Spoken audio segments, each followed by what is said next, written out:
they started to do that. And they started to begin to ask, we want to know the historical Jesus. We want to know the Jesus of history. Not the Jesus of mythology, not the Jesus of theology, but the true Jesus. What did he really say and what did he really do? And so to discover that, they started to examine and analyze very closely, perhaps for the first time in hundreds and hundreds of years, they began to analyze the literature that they had available, the Gospels. And then they began to ask this question, the historical Jesus. Who was the real Jesus of history? Not the Jesus of theology, not the Jesus of mythology.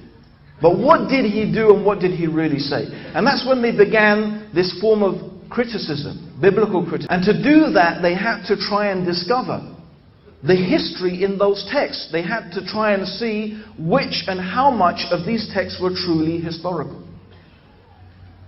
Now it's very interesting that we still have the writings of many, either directly or quite often indirectly being reported by other writers, of what are known as the church fathers, the founding fathers of Christianity, people whose names you're probably not familiar with. People like Origen, Clement, Papias, Irenaeus.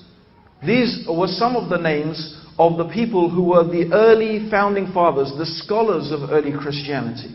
And it's very interesting to find that also we find in their writings, what have survived of them, they are quoting from Gospels.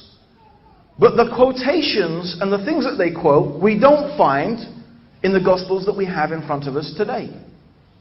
In fact, theologically, in terms of what they believed about Jesus and what they believed about God, they held a very different position.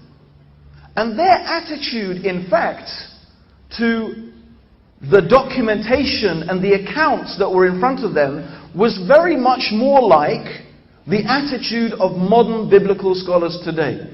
They analyzed things. They tried to find out, what did Jesus really say? And they had that same problem then. And they were almost contemporaneous. We're talking only within 100, 150, 200 years after Jesus. Even then they were asking, and they were trying to sort through all the different information available.